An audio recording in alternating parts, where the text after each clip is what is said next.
So on the 13th day of the 12th month, which, as we have said above, is called Adar, when all the Jews were designed to be massacred, and their enemies were greedy after their blood, the case being altered, the Jews began to have the upper hand, and to revenge themselves of their adversaries. And they gathered themselves together in every city and town and place, to lay their hands on their enemies and their persecutors. And no one durst withstand them, for the fear of their power had gone through every people.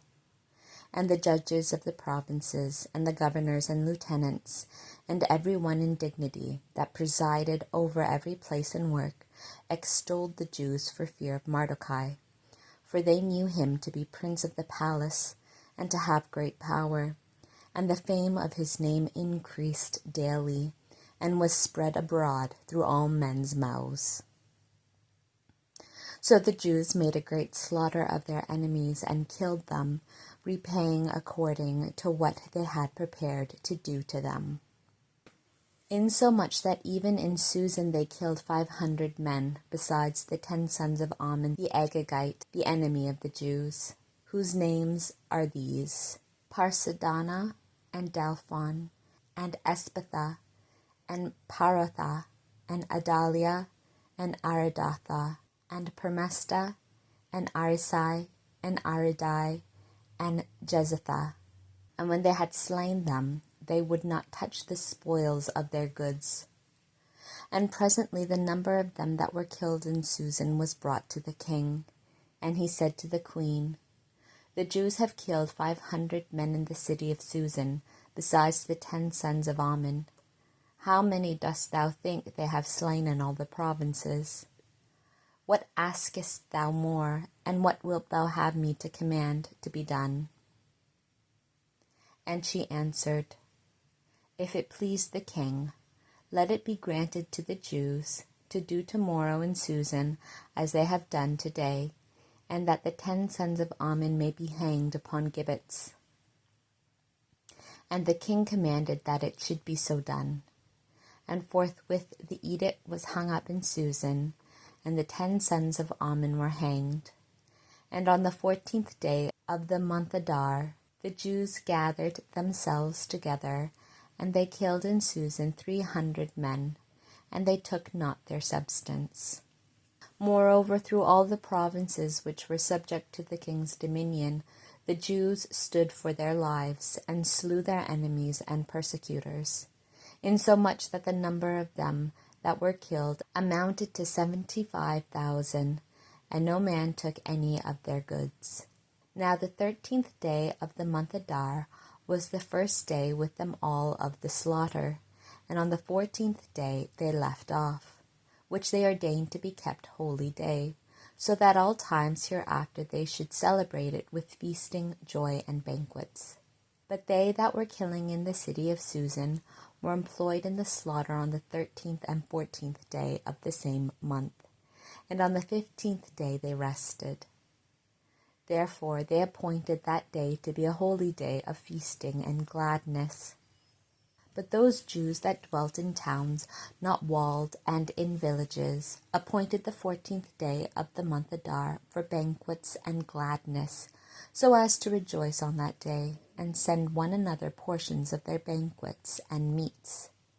And Mordecai wrote all these things, and sent them comprised in letters to the Jews that abode in all the king's provinces, both those that lay near and those afar off, that they should receive the 14th and 15th day of the month Adar for holy days, and always at the return of the year should celebrate them with solemn honor, because on those days the Jews revenged themselves of their enemies, and their mourning and sorrow were turned into mirth and joy, and that these should be days of feasting and gladness, in which they should spend one to another portions of meats, and should give gifts to the poor.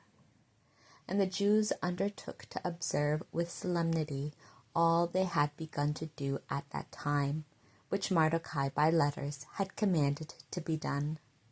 For Ammon, the son of Amadathi of the race of Agag, the enemy and adversary of the Jews, had devised evil against them, to kill them and destroy them, and had cast Pur, that is, the lot. And afterwards Esther went in to the king, beseeching him that his endeavors might be made void by the king's letters, and the evil that he had intended against the Jews might return upon his own head. And so both he and his sons were hanged upon gibbets. And since that time these days are called Purim, that is, of lots, because Pur, that is, the lot, was cast into the urn.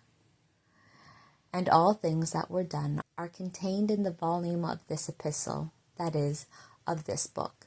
And the things that they suffered, and that were afterwards changed, the Jews took upon themselves and their seed, and upon all that had a mind to be joined to their religion, so that it should be lawful for none to pass these days without solemnity, which the writing testifieth, and certain times require, as the years continually succeed one another.